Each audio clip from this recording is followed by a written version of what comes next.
रेक्सफोर्ड English medium school, करीब जामे मस्जिद, काटीवाड़ी महल्ला, विस्वा कल्याण. New style of education for new generations, shaping future leaders with modern skill education. Rexford English Medium School.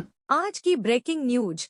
बसवा कल्याण तालुके के city main bus stand में fire brigade विभाग ने अग्निशामक सेवा सप्ताह मनाया और लोगों को इसके बारे में आसान भाषा में जानकारी दी. इस मौके पर अंकुश अर्जुन, फायर स्टेशन अधिकारी बसवा कल्याण और बसवा कल्याण डेपो मैनेजर नागेंद्र दसपाए ने मीडिया से बात की. सभी हमारे BK9 news live media channel जितने भी आप यूट्यूब पे देख रहे हैं अथवा फेसबुक पेज को फॉलो कर सकते हैं BK9 न्यूज़. जैसा कि विशेष करके आज बसवा कल्याण तालुके में जो कर्नाटक का परिवहन महामार्ग जो DM है उनके उपस्थिति में आज जो एक पब्लिक अवेयरनेस कार्यक्रम रखा गया था, जो अग्निशामक दल से यहाँ पर जो पुलिस स्टेशन के जो PSI है अभी हमारे BK9 न्यूज़ लाइव मीडिया की चैनल की ओर से लाइव आ रहे हैं.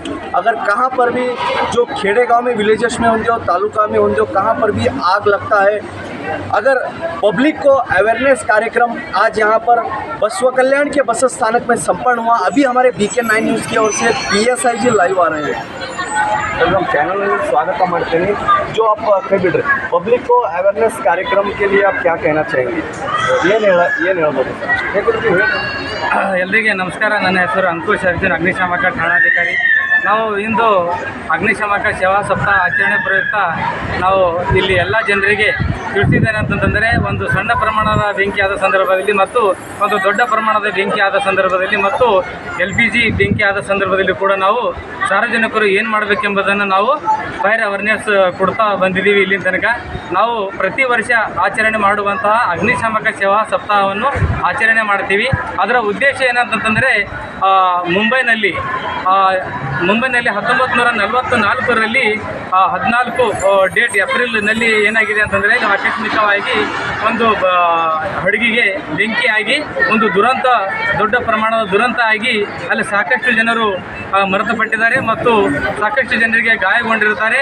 ಇದರಿಂದ ನಾವು ಅವರ ಆತ್ಮಕ್ಕೆ ಶಾಂತಿ ಸಿಗುವ ಪ್ರಯುಕ್ತ ಮತ್ತು ಜನರಿಗೆ ಕೂಡ ಎಲ್ಲ ಈ ಫೈರ್ ಅವೇರ್ನೆಸ್ ಮುಖಾಂತರ ಬೆಂಕಿ ಆಗದಂತೆ ನೋಡಿಕೊಳ್ಳಬೇಕೆಂಬುದನ್ನು ನನ್ನ ಉದ್ದೇಶವಾಗಿದೆ. ಫೈರ್ ಅವೇರ್ನೆಸ್ ಎಂಥವರು ಜನರ ಸಲುವಾಗಿ ನಮ್ಮ ಮೀಡಿಯಾ ಮೂಲಕ ಏನು ಜನರಿಗೆ ತಮ್ಮ ಕಾಂಟ್ಯಾಕ್ಟ್ ನಂಬರ್ ಕೊಟ್ಟರೆ ಏನು ಸರ್ವಿಸ್ ಇಲ್ಲಿ ನಮ್ಮ ಹತ್ರ ಇವೆಲ್ಲ ಪಾಂಪ್ಲೆಟ್ ಇದೆ ಸರ್. ಇದರಲ್ಲಿ ಎಲ್ಲ ಮೆನ್ಷನ್ ಮಾಡಿದ್ದೀವಿ. ನಮ್ಮದು ಅಗ್ನಿಶಾಮಕ ಇಲಾಖೆಯ ನಂಬರ್ ಇದು ಕೂಡ ಇದೆ. ಮತ್ತು ಇದರಲ್ಲಿ ಒಂದು ದೊಡ್ಡ ಪ್ರಮಾಣದ ಬೆಂಕಿ ಆದ ಸಂದರ್ಭದಲ್ಲಿ ನಾವು ಏನು ಮಾಡಬೇಕು, ಒಂದು LPG ಬೆಂಕಿ ಆದ ಸಂದರ್ಭದಲ್ಲಿ ಕೂಡ ನಾವು ಏನು ಮಾಡಬೇಕು ಎಂಬುದನ್ನು ಕೂಡ ಎಲ್ಲ ಇದರಲ್ಲಿ ವಿಸ್ತಾರವಾಗಿ ಇದ್ರ ಒಳಗಡೆ ಒಳಪಟ್ಟಿದೆ. ಇದೇ ನಾವು ಅವರಿಗೆ ಪಾಂಪ್ಲೆಟ್ ಕೊಡುವ ಮುಖಾಂತರ ಫೈರ್ ಅವೇರ್ನೆಸ್ಸನ್ನು ನಾವು ಮೂಡಿಸ್ತೀವಿ. ಇದು ನಮ್ಮ ಅಗ್ನಿಶಾಮಕ ಇಲಾಖೆಯ ದೂರವಾಣಿ ಸಂಖ್ಯೆ 101 ಮತ್ತು 112 ಈ ಥರ ಕರೆ ಮಾಡಿದ ಸಂದರ್ಭದಲ್ಲಿ ನಾವು ತಕ್ಷಣ ಬಂದು ಬೆಂಕಿ ಆದ ಸ್ಥಳಕ್ಕೆ ನಾವು ಬಂದುಬಿಡ್ತೀವಿ. ನನ್ನ ಹೆಸರು ಅಂಕುಶ್ ಅರ್ಜುನ್, ಅಗ್ನಿಶಾಮಕ ಠಾಣಾಧಿಕಾರಿ. ಒಳ್ಳೆ ವಿಚಾರ ಏನಪ್ಪ ಅಂತಂದ್ರೆ, ಈ ಶುರು ಬಿಸಿಲಲ್ಲಿ ಬೆಂಕಿ ಕಣ್ಣಿಗೆ ಕಾಣಿಸಂಗಿಲ್ಲ.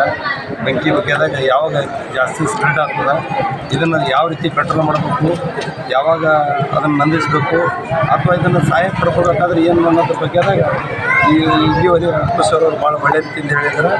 ಈ ವಿಚಾರವನ್ನು ಪ್ರತಿಯೊಬ್ಬ ನಾಗರಿಕರು, ಸಾರ್ವಜನಿಕರು ಮತ್ತು ಯಾರೇ ಕಂಡಿರಲಿ, ಬೆಂಕಿ ಅನ್ನೋದ್ರಿಂದ ಅಕಸ್ಮಾತ್ ಆಗುವಂಥ ಕೆಲಸಗಳು ಅನಿವಾರ್ಯ ಪರಿಸ್ಥಿತಿ ಇದ್ದಾಗ ನಾವು ಯಾವ ರೀತಿ ಮಾಡಬೇಕು ಅದನ್ನು ನಾವು ನೋಡಿದ ಕೂಡಲೇ ಇವರಿಗೆ ಇಂಟಿಮೇಷನ್ ಕೊಡಬೇಕಂತ ಪ್ರತಿಯೊಬ್ಬ ಸಾರ್ವಜನಿಕರು ಹೇಳ್ತಾ, ಈ ಕಾರ್ಯಕ್ರಮದಲ್ಲಿ ಭಾಗಿರುವಂಥ ನನ್ನ ಎಲ್ಲ ಸಾರ್ವಜನಿಕರಿಗೂ, ನಮ್ಮ ಚಾನಲ್ ಮಾಧ್ಯಮದವರಿಗೂ ಎಲ್ಲರಿಗೂ ವಂದನೆ ಹೇಳ್ತಾ ನಾನು ಮಾತಾಡ್ತೀನಿ.